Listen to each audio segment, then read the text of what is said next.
Welcome to the video, everyone. Thank you very much for joining me today. An exciting day. So we're going to be looking at product selection today. One of the most talked about areas with Amazon FBA. As you're probably aware, there are lots of different aspects to FBA, things to perfect, but product research and product selection is going to be the foundations of all of the work that you put in from that point onwards. So I want to explore the topic, and I want to dig deep into the areas that other people don't look at. So reviews, low reviews, revenue, these common basic elements we're going to be skimming over very quickly. And we're going to be digging deep into the more technical, really important things that you need to look for that will not only help you find a product, but will ensure that the product that you do find will be a winner. Now, we're all aware that there's a huge opportunity with Amazon FBA in 2019. I've experienced it firsthand throughout 2018 myself, and with the hundreds of students who are enrolled in my academy. So we know it's possible. We know that people are doing it. It's just doing it correctly. So I hope you find this tutorial very useful. Have a fantastic day, and I look forward to seeing you in the next one. Welcome to the tutorial, everyone. Thanks for joining me. It's an exciting one. This tutorial, we're in January 2019. If you didn't know, then probably turn this video off. But we're going to be looking at how to select the perfect product. We're going to look at different topics that people don't tend to discuss online with regard to finding products that will do very well on Amazon. We're also going to look at the overall picture, so the criteria, but we're going to home in on those details and the real secret to finding a product that will create you that passive stream of income that all of us are looking to achieve from Amazon FBA. So I hope that you gain some insight into this topic after the video. I believe you'll have a very good understanding at the end, and I hope it's helpful. Now, we all know there's a tremendous amount of information and detail processes to Amazon FBA, but in my opinion, product selection is one of the most important. It is paramount to do this correctly. The product will be the foundations of everything that you do from that point onwards. So if the product is not correct and hasn't been selected correctly, even if you carry out everything else perfectly, it's likely to not do as well as it could have. So we want to make sure that we do it properly, which is why I want to put this tutorial out to help you. So what it says on the tin, the ultimate guide to perfect product selection on Amazon UK. And this is a 2019 edition, an update from my previous tutorial that I uploaded last year.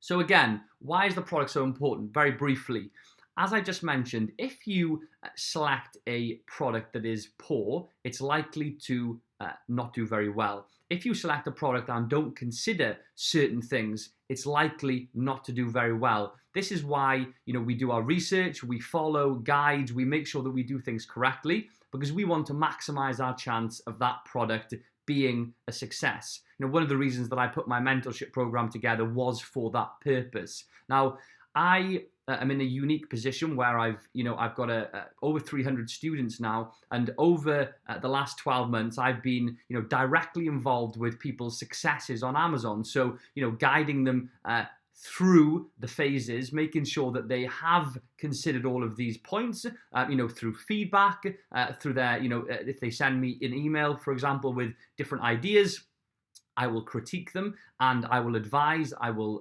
carry out listing analysis, etc. And I've had that unique opportunity to see people who've done well and people who have not followed the process and haven't done as well as they could have. Now, the results that we've seen throughout 2018 from all sorts of people, different people from different walks of life. We've got young people, older people, middle-aged people, mums who work at home, businessmen who work in high-rise towers in London who are very demanding jobs. A plethora of different sorts of people, which a lot of diversity within the group, which is great. And I have had first-hand experience to see that it is absolutely viable to, within a few months, 2 to 3, have a product successfully launched on Amazon UK. passive income, in my opinion, in 2019 is going to be one of the hot topics, something that people are going to be, really focusing on and looking to get a piece of that pie, basically, something that I clocked onto in 2016. So the product, it's important. Make sure that you don't, rush the process. I speak to people who joined this week who said, Dill, I want to launch a product in a month. I want to get it done now. And I said, hold on a minute, take a step back. I want you to look at the bigger picture. We're starting with a blank canvas here. We want to make sure that we leave no stone unturned, that we consider everything so that in 3 months' time, when you're launched, it's all worth it, right? You put the hard work in. It's like rushing your revision to an exam, which, to be fair, I did that a lot, / did none, but still got the qualification, which kind of disproves the point. But you know what I'm talking about. This is different. Amazon FBA is different. We're talking about income here and rather than just a test. So it's important. How many times am I going to say important? One more time, important. So FBA checklist. This is a segment of a bigger checklist that I've got in the course, but the most important points that I pulled out. Now I'm going to run through these first, and these are very important things, things that you can find online if you do a bit of research and do some reading and put pieces together from various different sources. But I'll run through them here now anyway, before moving on to what I consider being the most important, or what I've classed on this video as the holy grail of Amazon FBA product research in 2019. So sales rank, under 50K, preferably under 10K. You're thinking, Dill, what on earth are you talking about?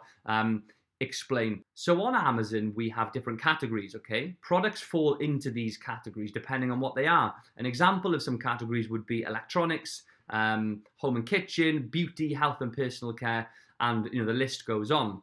Now within those categories, we have products. And products have what's called a BSR, or a sales rank, a best sellers ranking. Now this best sellers rank can only be calculated by Amazon once you've made a single sale. So if you haven't made a sale and you can't see your BSR on your listing, which is displayed sort of halfway down in the product description, don't worry, you need to make a sale. But Amazon's algorithm basically calculates your BSR based on your sales velocity. So the lower the BSR, the better. Let me give you an example. So if you are ranked 1,000 out of 100,000, you would be doing better than if you were ranked 10,000 out of 100,000. So the lower, the better. So we've got a broad range here, and I like to encourage students and people who follow my channel to look for products that are within the range of sort of 50K or less, and preferably 10K or less. Now, that is subjective to the size of the category, because if you've got an absolutely huge category, 50K might actually be a good ranking. But if the category is small and you're ranked 50K, it might not be as good. So we need to make sure we've got that broad spectrum there for people to consider, because some categories are literally ridiculously big. Ideally under 10K. But again, this is just a ballpark figure for you to consider. BSR is important. Now, moving on to point 2, we have profit margin. Now, we're all looking for profits on, or profitable products. Now, a profit margin of 30% or more is the range that I go for. It's a minimum. We do not creep under that 30% mark. We want to have a good return on our investment. Some people, and again, it's up to the person that is calculating the margin. You can look at it in two different ways. They mean very similar things, and you can convert one to the other. But profit margin and return on investment, or ROI, you'll hear those two terms a lot. I tend to look at profit margin. I find it's easier for people to understand, so I go for that. ROI, for example, would be if you have 100% return on investment, you are making 100% more than what you've put in. So profit margin, again, is very easy to understand. So if you sell a product for a sale price of £100, a 30% profit margin on £100 would be a £30 profit figure for that sale. So 30%, do not go lower than that. Sale price. So sale price is also very important. Now, higher ticket items are likely to have higher profit margins, right? If we're selling products for £4 and you've got a 30% profit margin on £4, that's £1.20 profit. It's low, okay? It's very low. which is why we tend to stay away from much smaller sale prices, unless you're selling a tremendous amount, 200 units a day at £1.20 profit. That would be okay, but these are unlikely scenarios. We like to stay between 10 and £30. You can go higher if you like, but that just maximizes the amount of return that we're getting on that sale. So look at an example of a £20 sale with a 30% margin. You're getting a 6% margin on every sale, £6 back. £6 of that 20 will be profit at 30%. So 10 sales a day would be £60 profit per day.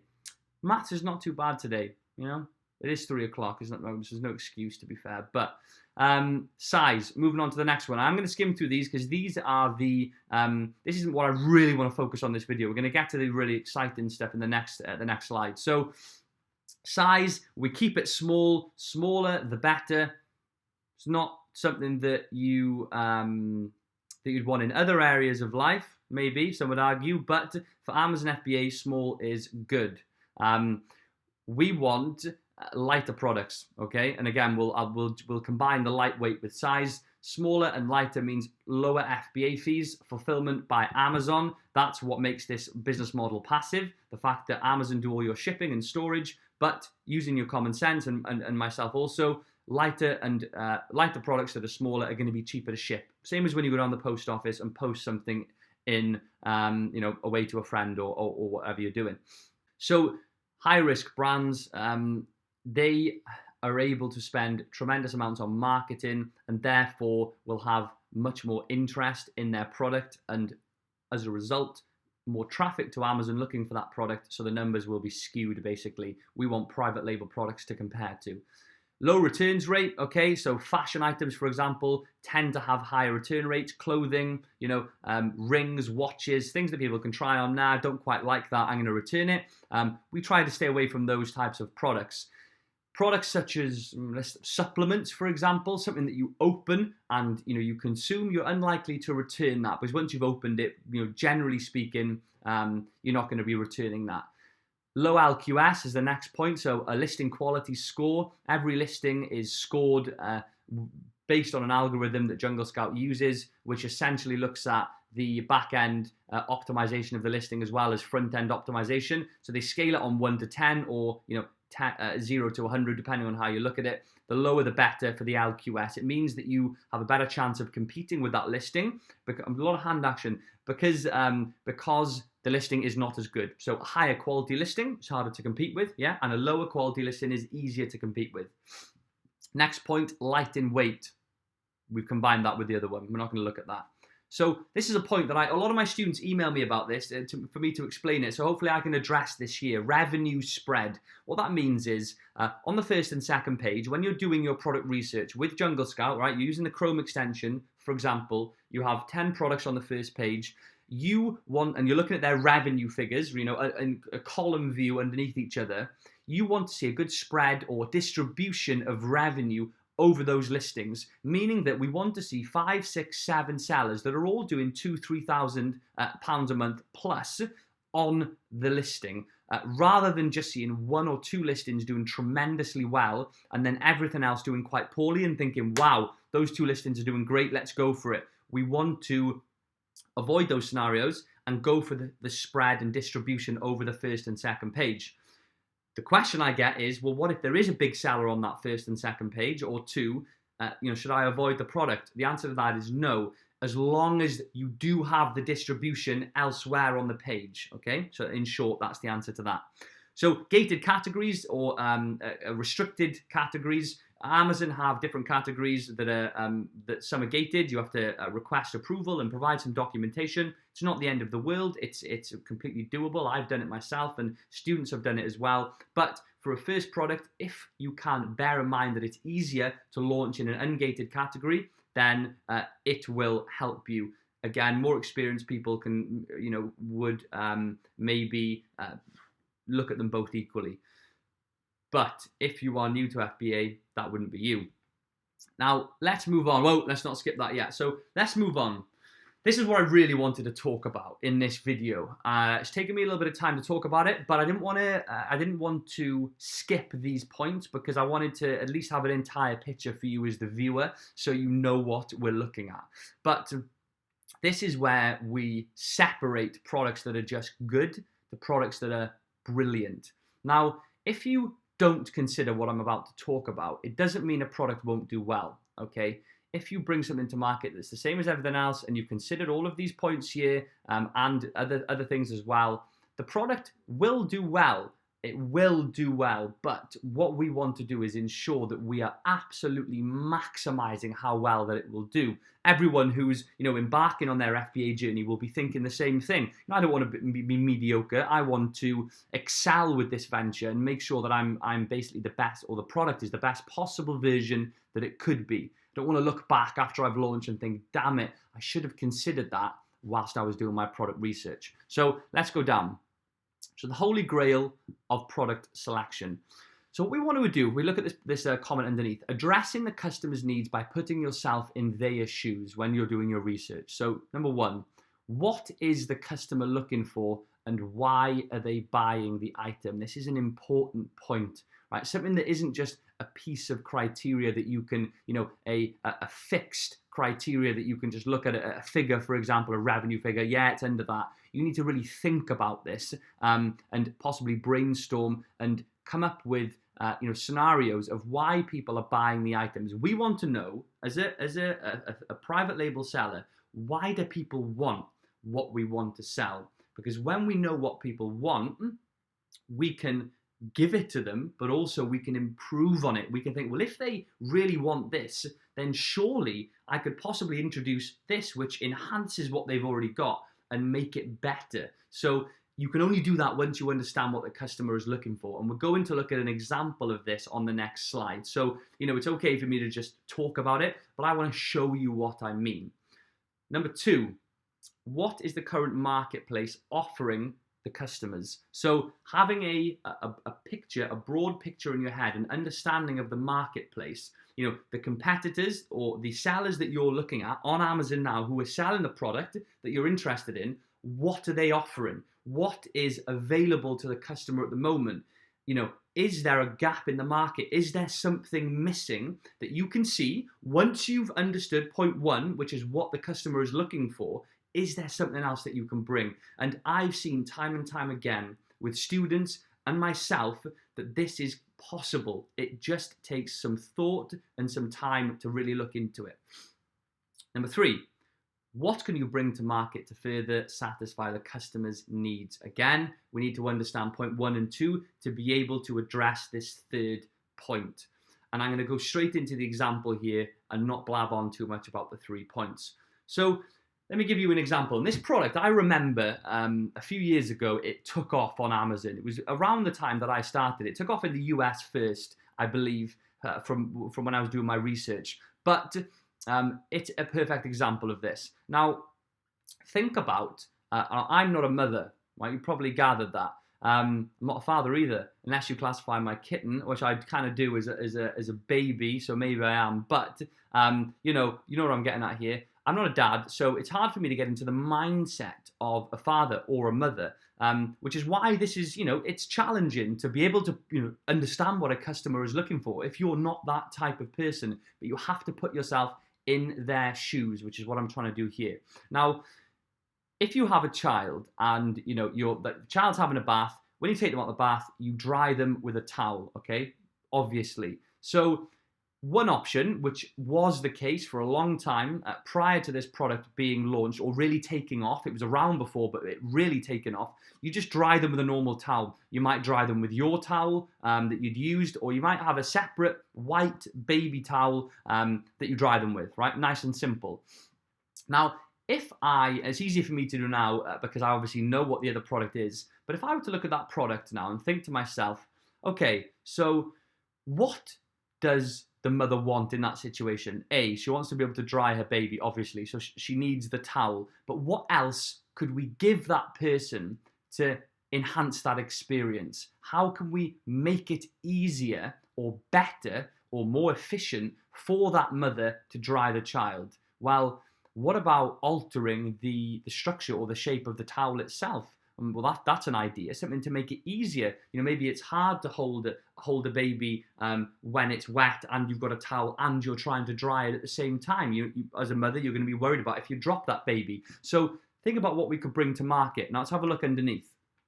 So if we have a look underneath here, basic towel and a solution to that problem. Right, that's a problem that was identified by someone at some point and really has taken off on Amazon. If you look on Amazon US and UK, the figures for the product is incredible. So if we look at this product on the right here, it is a towel that can be strapped around your neck, okay? And you obviously get the stability then to actually hold your baby, and you get the support around your neck so you can't drop the towel out of your hands. And you then curl the underneath side of the towel up and you hood it over the baby so you have it in your arms. Now, that is a solution to a problem. That mother can then comfortably sit down with the baby sort of cradled in what's sort of like a cot, equivalent, and have the hood over the baby and dry it nice and easily without worrying about dropping the baby. And it's probably just easier for the mum as well to reduce some of the weight underneath from holding the child. So if we look at these two products, right, they're just towels. One of them is a white, boring towel. The other one has solved a problem. They put a nice pattern around the outside. They have got a white underside, a grey underside, a white front side, and they have solved that problem. That problem has been identified by someone, and they have thought, how can we solve it? They've then gone and manufactured a product that works and launched it. Now, when I ran the figures for these two products, let's have a guess which one was A, priced higher, and B, selling better. Well, the product on the right was almost triple the price of the product on the left. Even though, right, they're probably cost about the same to make. That one of them isn't that much bigger than the other. It's just fabric being cut in a different way, but it's been priced triple the amount. Branding, right? Being clever with the product that you're selling. As well as that, it was doing significantly higher figures. It was doing 4 figures plus, I think 5K a month plus. Product on the left was doing far, far less. And you can understand why. So this would be an example of identifying a potential problem, something that someone else possibly isn't identifying, and bringing something to market to solve it. Now you're thinking to yourself, well, how on earth do I do this? How do I get these products made? Well, again, we look at that in the course. You can do your research online. It's very easy to source these products on Alibaba. Very, very easy. It's a platform, a gateway to China and to their sales industry to be able to import products over cheaply and safely. And it's just a fantastic tool to use. So you can, once you do identify these problems, if there's not already a solution which possibly hasn't been explored enough, so maybe there's only one seller who's really identified this, everyone else is stuck in the past, you can then go and be one of those new sellers. Possibly you're the first person who's doing it. In which case, you'd contact the supplier who sells towels, and they would make an alteration to the product itself, and they can do that for you. I've had it done to my products. Students have had it done. You email them, you open up a dialogue, and you can discuss the changes that you want to make. So I hope that comparison gives you an idea of how to really stand out. And again, let me give you two scenarios. So the first scenario is white towels, right? You see that it's doing well and it meets all this criteria. It meets all of this criteria. You launch the product at a slightly lower price. You have better images, lots of different things, and you launch the product. You use PPC. We do all the different all the things you need to consider to get a product to page 1. You carry out. And you start to see sales, right? You will get sales doing it that way. As I mentioned, sticking to this will still get you results. But the real results, and imagine you're that seller. If you see 2 different white towels and they look slightly different, you're a mother. This is your intention about drying a child, and you're making the comparison. Price, one's £1 cheaper. I might go for that, but I prefer those images. And there's no real urgency for them to go for your product, possibly. Whereas if you saw these 2 images next to each other, there's a clear winner, and the solution is right in front of you for you to capitalize on. So I hope that helps with that. Now, again, moving on to part 2 of the Holy Grail, differentiation, and that is an example of differentiation, bringing something to market that's different. Differentiation just means making your product different. So we can do this through various different ways, 5 of which are displayed in front of you now. Solving a problem, right, or bringing a solution to market, that would be covered with this point. There are other ways that you can differentiate to really stand out from the crowd. So images would be one way. We can source images very easily and cheaply online. You know, in the era that we're in at the moment, digital era, we can use freelancers on Fiverr to be able to outsource, photography rather than paying hundreds of pounds in, for example, a local shop, which I've explored those avenues myself. You can differentiate, okay? Images you can spruce up. If we look at that picture, this example again, if we take this photo away, right, and we'll duplicate this. Now, I would, with this image, I would possibly spread the towels out, have different variations. We would have features of the towel. Has it got special fabric that dries quicker? How big is the towel? What are the specifications of the towel? How many towels do you get? You can alter images that, even though it's the same product, it makes the image look better to differentiate from the common basic Chinese listings that are online, so that customers are more likely to choose your product. So images would be one.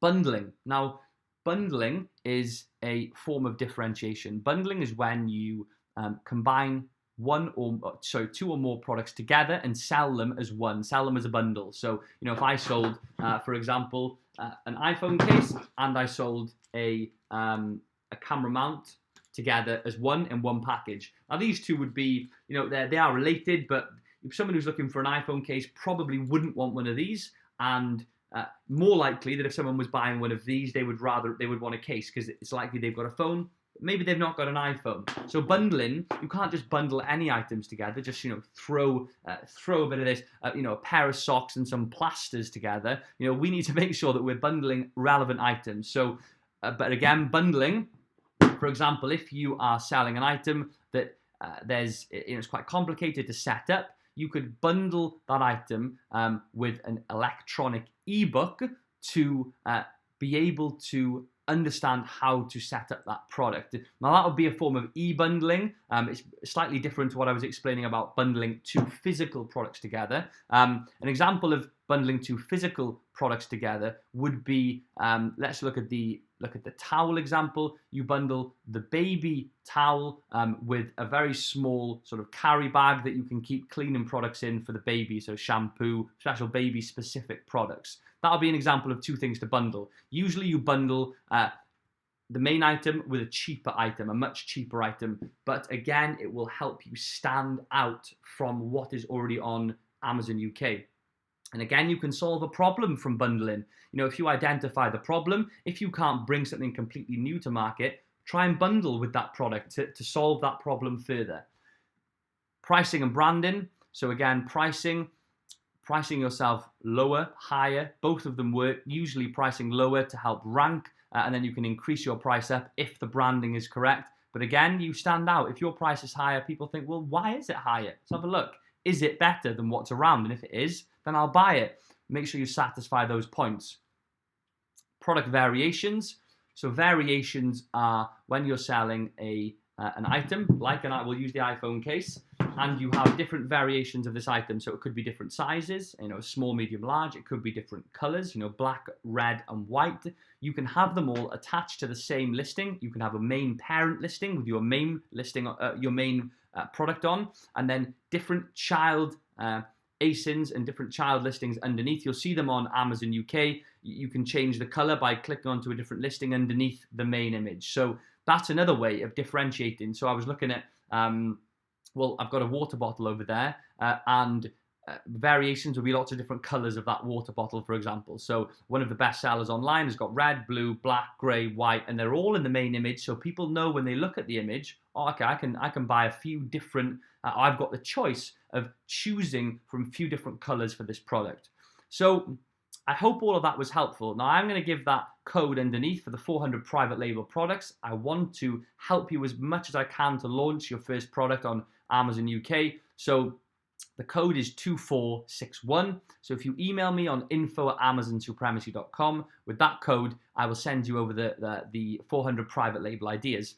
I hope you found this tutorial useful, okay? I really want to emphasize to you how amazing Amazon FBA is. You know, my life in 2018 has been crazy. You know, I've been traveling to six different countries last year, been working from home and those countries throughout the year, and it's all stemmed from Amazon FBA. Passive income, being able to work from anywhere, you know, being able to recognize the opportunity and take action back when I did.